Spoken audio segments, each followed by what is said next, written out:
जय श्री कृष्णा, जय श्री राधे राधे। मित्रों, आज मैं एक कहानी सुनाने जा रहा हूँ। एक चोर और एक साधु और एक राजा और एक मंत्री, ये मुख्य पात्र हैं इस कहानी के।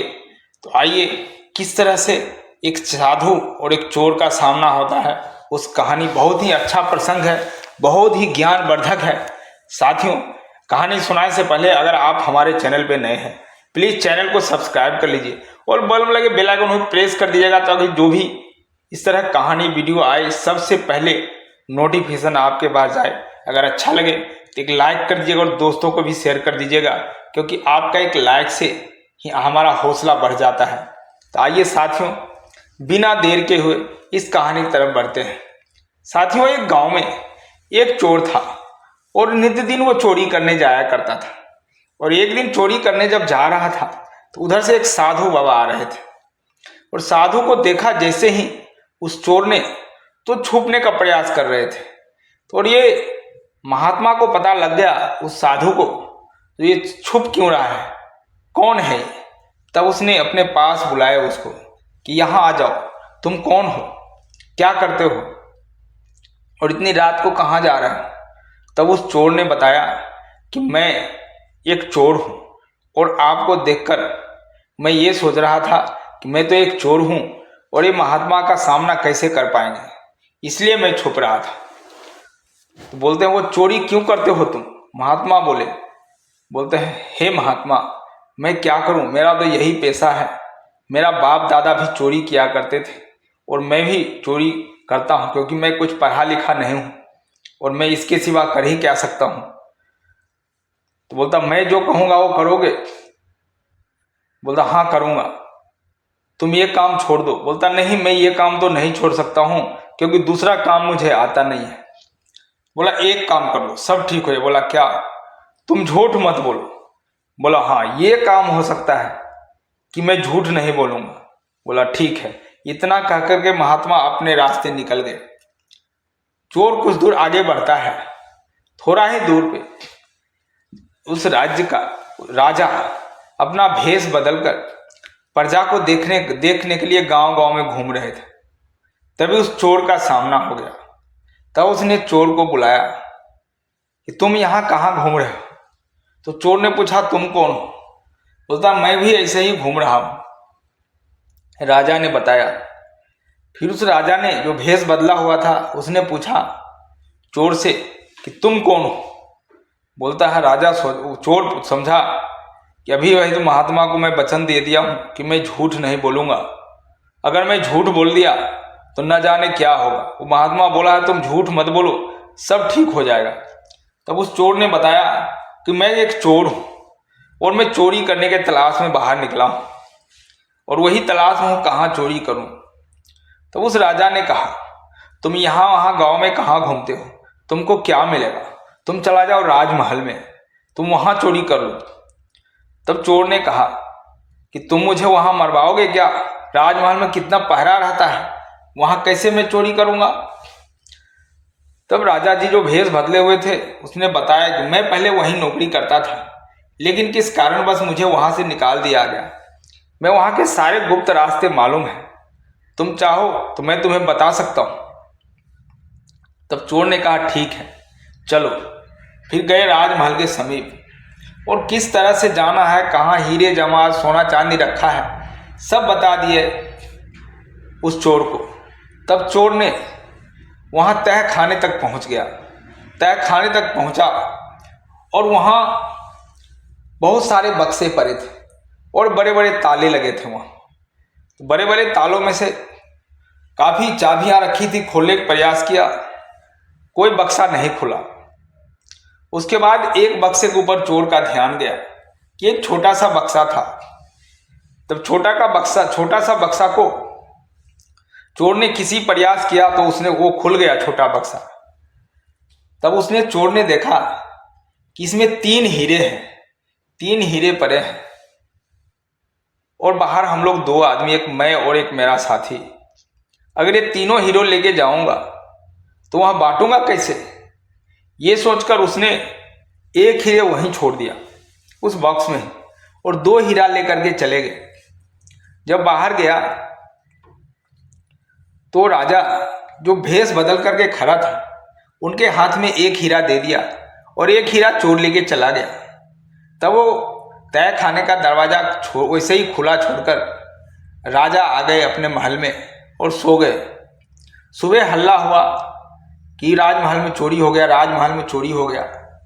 तब राजा के महल में दरबार लगाया गया और सारे मंत्रियों को खबर किया गया कि सारे चोर को बुलाओ, जगह जगह पता करो कि राजमहल में कौन चोरी किया है।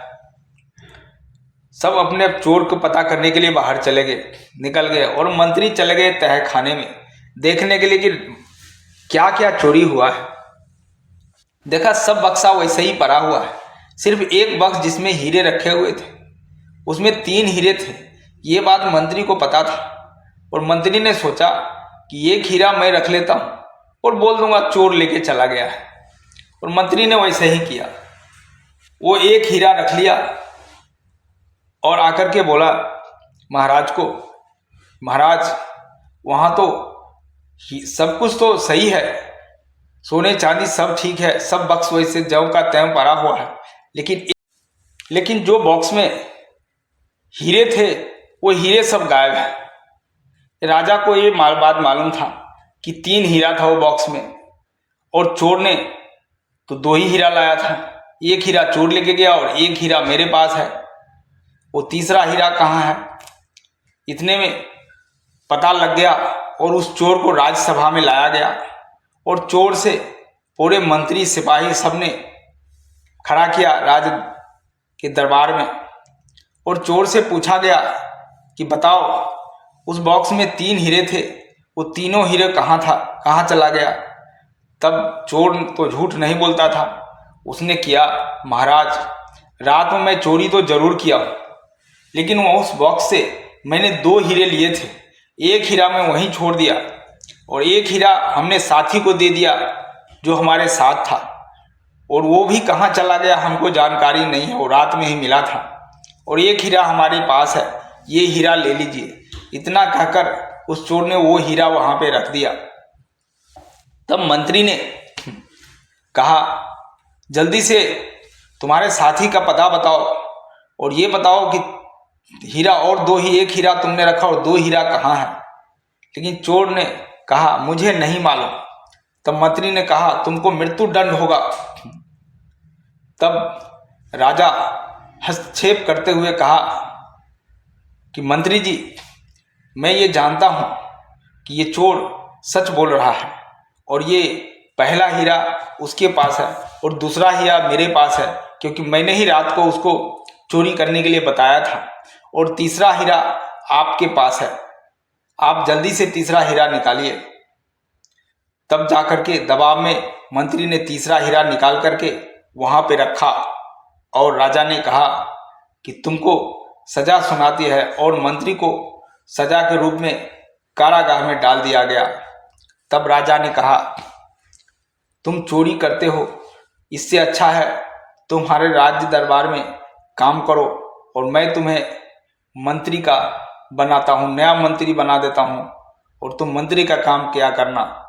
लेकिन उस चोर ने कहा हे महाराज आपने मुझ पर कृपा की, ये इसके लिए मैं आपको धन्यवाद देता हूँ, लेकिन हमें उनके पास जाने दीजिए जिन्होंने हमें ज्ञान दिया कि कभी झूठ मत बोलना जिंदगी में। अगर मैं चोरी करता और झूठ बोलते रहता तो आज मुझे आपने अवसर नहीं देता, लेकिन मैंने झूठ बोलना जैसे ही बंद किया आज मुझे आपके पास बड़ा सा मौका मिल गया मंत्री बनने का, इसलिए मैं मंत्री नहीं बनूंगा।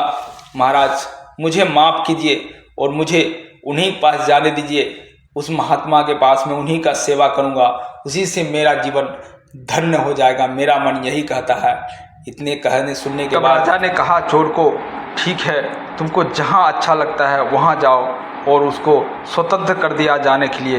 तब चोर ने वहाँ से निकला और उन महात्मा के पास पहुँचा जहाँ जो महात्मा ने उन्हें बताया था कि तुम एक झूठ बोलना शुरू कर दो तुम्हारा सारा कष्ट मिट जाएगा। उस महात्मा के चरणों में उन्होंने अपने आप को समर्पित कर दिया। मित्रों, अगर लोग कहते हैं संगत से गुण होत है, संगत से गुण जात। अगर आप अच्छे संगत में रहेंगे, अच्छे लोगों के साथ रहेंगे, तो लोग अच्छे से अच्छे बुरे काम को भी छोड़ देता है। हमेशा ये प्रयास करें कि आप जिसके साथ हैं वो कैसा है। अगर उस चोर को उस महात्मा का साथ न मिलता, महात्मा से ज्ञान न मिलता, तो वो चोरी करना बंद नहीं करता। क्यों कहते हैं कि अच्छे ज्ञान से अच्छा रास्ता खुल जाता है। जब मनुष्य को कोई ज्ञान वाला ही देने वाला ही ना मिले, कोई मार्गदर्शक ना मिले, तो लोग ऐसे ही जीवन भर भटकते रहते हैं। तो मित्रों, ये छोटी सी कहानी थी एक चोर और महात्मा और मंत्री और राजा को पर आधारित। ये कहानी कैसी लगी आप कमेंट्स करके ज़रूर बताइएगा। अगर आप श्री कृष्ण के भक्त हैं तो एक कमेंट्स करके राधे राधे लिख दीजिएगा। तो मिलते हैं एक फिर नई कहानी के साथ, नई स्टोरी के साथ अगले वीडियो में। तब तक के लिए नमस्कार, जय श्री कृष्ण।